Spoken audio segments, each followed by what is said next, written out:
जय शिव।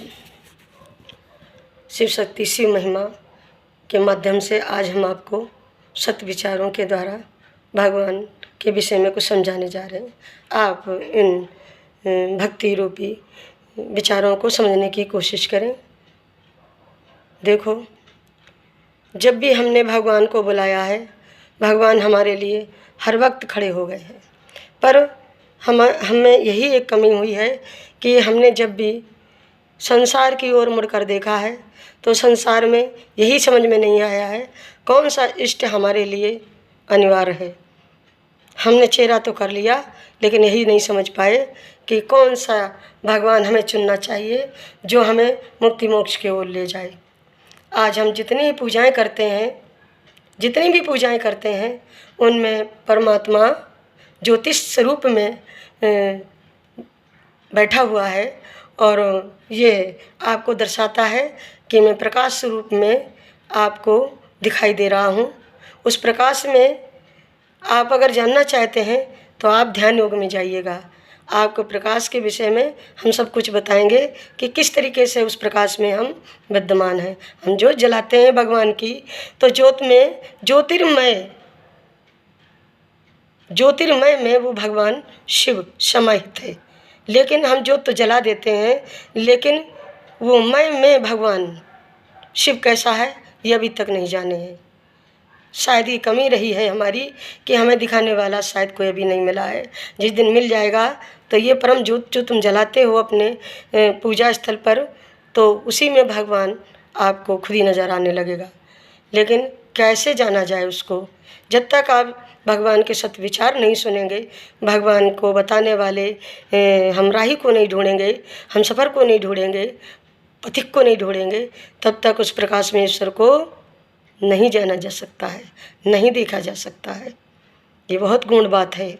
और आज हम जहाँ जहाँ जा रहे हैं वो हर जगह तो बैठा है। आप जहाँ सिर झुका लेते हैं वो भगवान भवानी के रूप में हर जगह बैठा है, लेकिन उसको इतनी सरलता से न देखा जा सकता है, न समझा जा सकता है। आप पूरा जीवन सिर झुकाते झुकाते अपनी गर्दन को क्यों ना इधर की उधर कर लें, लेकिन आपको कहीं नज़र नहीं आने वालों में से, ना ही आपके दुख बांटने में से है। ना वो दुख बांट सकता है, ना आपको मिल सकता है, क्योंकि सबसे बड़ी कमी जो हो रही है, आप सीधे सेंटर पे नहीं पहुंच रहे हैं। आप उन पथिकों को नहीं समझ पा रहे हैं, नहीं देख पा रहे हैं, नहीं मिल पा रहे हैं जो तुम्हें उंगली पकड़ के वहाँ तक ले जाएं जहाँ भगवान अजन्मा अविनाशी सर्वशक्तिमान के रूप में बैठा है। सर्वोपरि हित है, सबके लिए हित के लिए सोच रहा है, सबको अपना बनाने के लिए अपनी ओर अग्रसर कर रहा है। वहाँ जाओ, वहाँ सब कुछ मिलेगा। वो ईश्वर ऐसा नहीं है कि तुम्हें बुलाकर तुम्हें धोखा दे दे। धोखा तो जगत दे रहा है जिधर तुमने अपना सर्वोसर्वा समर्पित कर रखा है। बस सबसे बड़ी गलती यहीं पे हो रही है। तुम स्वयं ज्ञानी पर बैठे हो, देखा देखी सुना सुनी में, इसलिए उस ज्ञान का आपको परिणाम निष्फलता में मिल रहा है। अज्ञान का प्रमाण, अज्ञानता का प्रमाण आपको असफलता में मिल रहा है। इतनी बड़ी कमी जो हो रही है। ईश्वर कैसे आपके संस्कारों को बदलेगा, कैसे आपके भाग्य को बदलेगा, कैसे वो तुम्हें स्वयं जीव जो बनकर आए हो इस जीव में परिवर्तन लाएगा। जब तक ये जीव भगवान को समर्पित नहीं करता है उनके चरणों में जाकर, तब तक वो तुम्हें नहीं स्वीकार कर सकता है, तब तक तुम्हें स्वीकार नहीं कर सकता है।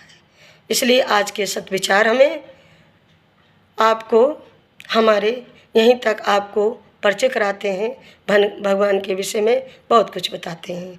इसलिए हम आशा करते हैं कि आप सभी लोग ज़रूर मन लगा कर कभी न कभी तो सुनोगे और मुझे कमेंट बॉक्स में लिख कर भेजोगे।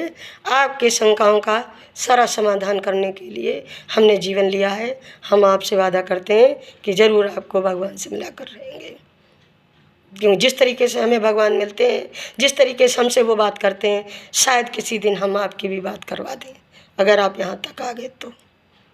बस अगर आपको अच्छे लगे हों हमारे विचार तो लाइक, सब्सक्राइब, कमेंट करें, ज़्यादा से ज़्यादा लोगों में शेयर करें। जय शिव।